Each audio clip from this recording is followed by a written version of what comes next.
Good morning, family. Acts 27. Did you guys did you eat a lot yesterday? Good turkey day? I hope y'all spent some good time with family. Amen. I hope you did. I'm always praying for family. Amen. Acts 27. Paul sails for Rome.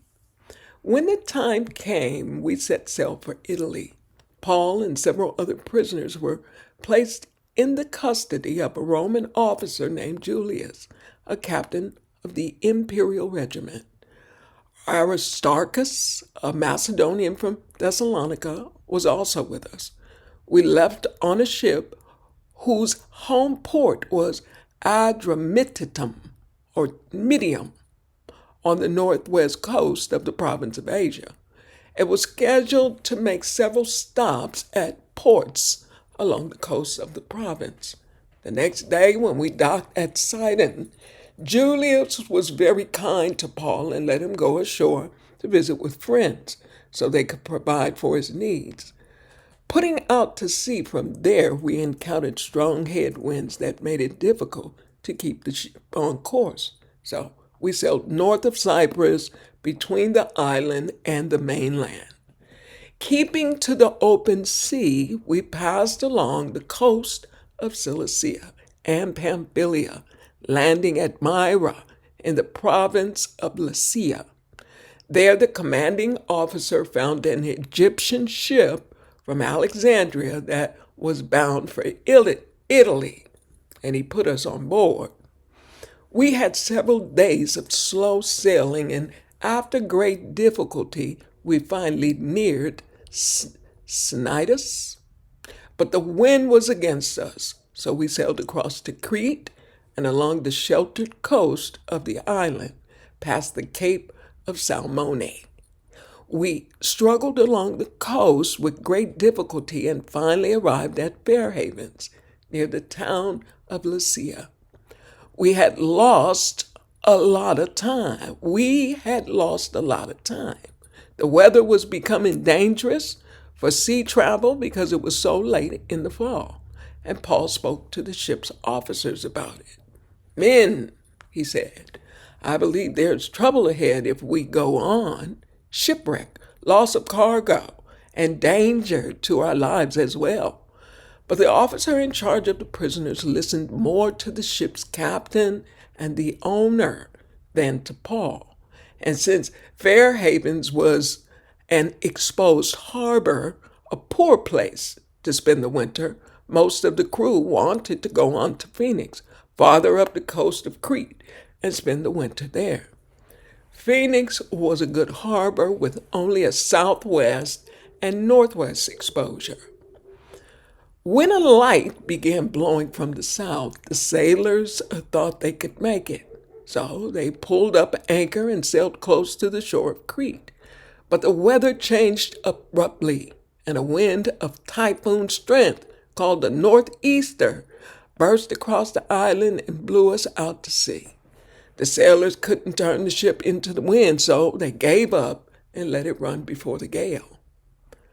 We sailed along the shelter side of a small island named Cauda, where, with great difficulty, we hoisted aboard a lifeboat being towed behind us. Then the sailors bound ropes around the hull of the ship to strengthen it.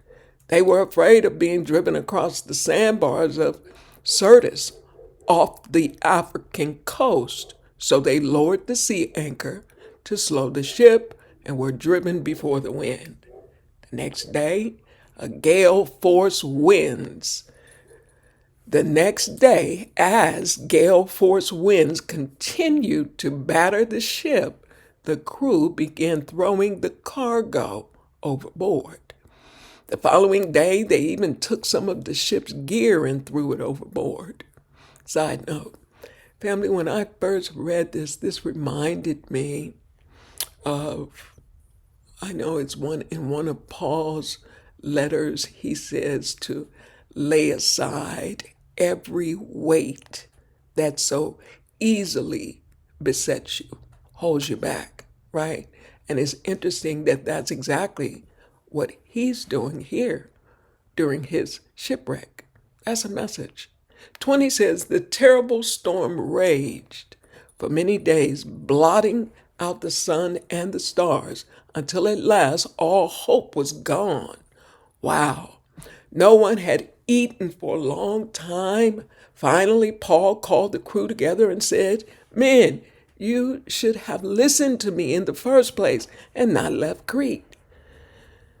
You would have avoided all this damage and loss. But take courage.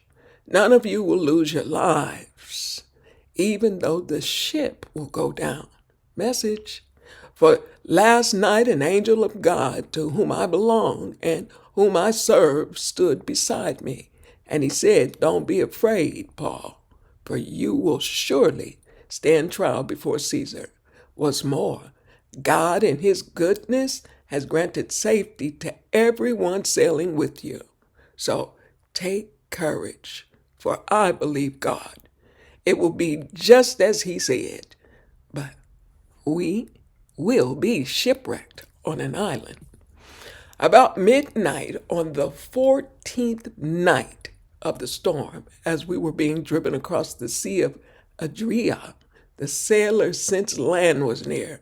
They dropped a weighted line and found that the water was 120 feet deep. But a little later, they measured again and found it was only 90 feet deep. At this rate, they were afraid we would soon be driven against the rocks along the shore. So they threw out 4 anchors from the back of the ship and prayed for daylight. Then the sailors tried to abandon the ship. They lowered the lifeboat as though they were going to put out anchors from the front of the ship. But Paul said to the commanding officer and the soldiers, you will all die unless the sailors stay aboard. Wow. So the soldiers cut the ropes to the lifeboat and let it drift away. Y'all see that? That's a message. First, the Lord guarantees safety, but now they're trying to do something different, right, than what the Lord has already blessed. And Paul is saying, if you change your course, guess what? You're going to die. That's a message. Amen. 33, just as day was dawning, Paul urged everyone to eat. You have been so worried that you haven't touched food for weeks, he said. Please eat something now for your own good, for not a hair of your heads will perish. Then he took some bread, gave thanks to God before them all, and broke off a piece and ate it. Then everyone was encouraged and began to eat. All 276 of us who were on board. That's a lot of people, y'all. That's a big old boat, okay? After eating, the crew lightened the ship further by throwing the cargo of wheat overboard. Family, this reading is full of spiritual food. Please ponder over it. Amen. When morning dawned, they didn't recognize the coastline, but they saw a bay with a beach and wondered if they could get to shore by running the ship aground. So they cut off the anchors and left them in the sea. Then they lowered the rudders and raised the foresail and headed toward shore. But they hit a shoal and ran the ship aground too soon. The bow of the ship stuck fast while the stern was repeatedly smashed by the force of the waves and began to break apart. The soldiers wanted to kill the prisoners. Listen to this. The soldiers wanted to kill the prisoners to make sure they didn't swim ashore and escape. But the commanding officer wanted to spare Paul, so he didn't let them carry out their plan. Then he ordered all who could swim to jump overboard first and make for land. The others held on to the planks or debris from the broken ship, so everyone escaped safely to the shore. Amen. 28 tomorrow, family. Much love.